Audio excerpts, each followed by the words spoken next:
Hello నమస్తే. America వెళ్ళాలనుకోవటం కళ.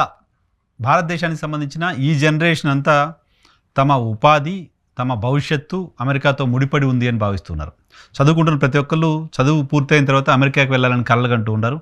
అమెరికాలో ఉపాధి కోసం వెళ్ళాలనుకుంటారు, అమెరికాలోనే సెటిల్ కావాలనుకుంటారు. సో అమెరికా వెళ్ళాలనుకుంటున్న వాళ్ళకు అక్కడ ఉపాధి పొందడానికి సంబంధించి సరైన మార్గంలో లీగల్గా వెళ్ళే వాళ్ళతో ఇబ్బంది లేదు.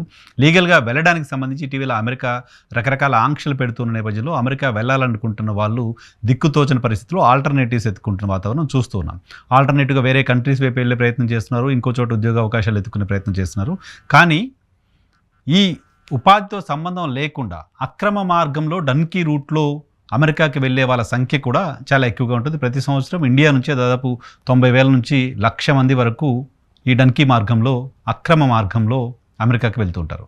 సో అటువంటి అమెరికాకి వెళ్ళాలనుకుంటున్న ఓ యువకుడి కళ చెదిరిపోయిన ఘటన తాజాగా వెలుగులోకి వచ్చింది. హర్యానాకు చెందిన యువరాజ్ అనే యువకుడు, జస్ట్ 18 years అతనికి అమెరికా వెళ్ళాలనుకున్నాడు. అమెరికా వెళ్ళడానికి సంబంధించి చదువుకొని లీగల్ ప్రాసెస్లో కాకుండా 18 years వయసులోనే అమెరికా వెళ్ళి అక్కడ సంపాదించాలి, సెటిల్ కావాలనుకున్నారు. దానికోసం కుటుంబం 25 లక్షల రూపాయలు ఖర్చు పెట్టి స్మగ్లర్లకు 25 లక్షల రూపాయలు ఇచ్చింది. 41 లక్షలకు ఒప్పందం కుదుర్చుకున్నారంట అతన్ని అమెరికా చేర్చడానికి సంబంధించి అక్రమ మార్గంలో. వాళ్ళు 2-3 దేశాలు దాటి దానిపైన నేను డీటెయిల్ వీడియో 2-3 రోజుల్లో చేస్తున్నాను. డన్కీ రూట్ ఏంటి, ఎలా వెళ్తారనే దానిపై. సో అక్రమ మార్గంలో 41 లక్షల రూపాయలు ఇస్తే మీ పిల్లోని మేము అమెరికాకి చేరుస్తాం అని కొంతమంది స్మగ్లర్లు ఓ ఫ్యామిలీతో ఒప్పందం కూర్చుకుని 25 లక్షల రూపాయలు డబ్బులు తీసుకున్నారు. లాస్ట్ ఇయర్ అక్టోబర్లో 24 అక్టోబర్లో వాళ్ళు డబ్బులు ఇచ్చారు, అతను తీసుకెళ్లారు. తీసుకెళ్ళిన తర్వాత అతను ఏమైపోయాడో ఎవరికి తెలియదు. మధ్యలో ఒకసారి ఫోన్ కాల్ వచ్చిందంట. ఫోన్ కాల్లో ఆ పిల్లోని కట్టేసి, గ్వాటమాలలో ఆ పిల్లోని కట్టేసి కొడుతున్న వీడియోలు బయటకు వచ్చాయి. అప్పుడు ఆ వీడియోలో ఆ పిల్లోడు చెప్పిన మాట, మమ్మల్ని కొడుతున్నారు, వీళ్ళు ఇంకా డబ్బులు అడుగుతున్నారు, డబ్బులు ఇచ్చేసేయండి వీళ్ళకి, మమ్మల్ని వదిలేస్తారు అని. ఆ డబ్బులు వాళ్ళు పంపలేకపోయారు. లాస్ట్ వీక్ వాళ్ళకు సమాచారం అందింది ఓ నేపాలీ స్మగ్లర్ ద్వారా. ఏమని అంటే ఆ పిల్లోడు చనిపోయాడు అని.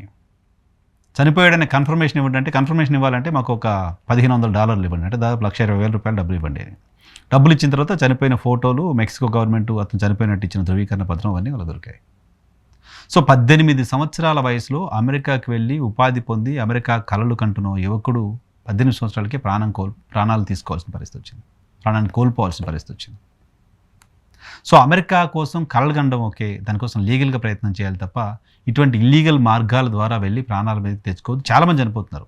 ప్రతి ఏటా ఇలా అక్రమంగా అమెరికాకు వెళ్ళడం కోసం ప్రయత్నం చేసి అక్కడ చనిపోతున్న వాళ్ళు, దారిలో రకరకాల ప్రాబ్లమ్స్ ఫేస్ చేసి చనిపోతున్న వాళ్ళు, మధ్యలో కొంతమంది స్మగ్లర్ల చేతికి చిక్కి వాళ్ళ చేత తన్నులు తిని వాళ్ళతో డబ్బులు డిమాండ్ చేయించుకొని డబ్బులు కట్టలేని పరిస్థితిలో ప్రాణాలు కోల్పోతున్న వాళ్ళ సంఖ్య కూడా వేలల్లో ఉంది.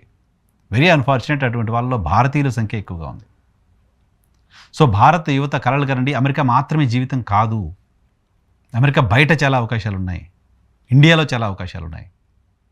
ఇప్పుడున్న పరిస్థితిలో ఇండియాలో ఉపాధి పొందడానికి సంబంధించి మీ దగ్గర టాలెంట్ ఉంటే అమెరికాలోనే ఇంకెక్కడో కూర్చొని పనిచేయాల్సిన అవసరం లేదు. ఇండియాలో కూడా అంతకంటే ఎక్కువ సంపాదించవచ్చు.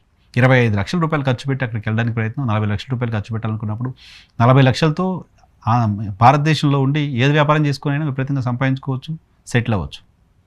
సో అమెరికా కలలు కని అక్రమ మార్గం ద్వారా వెళ్ళాలని ప్రయత్నం చేసి ప్రాణాలు తీసుకోవద్దు.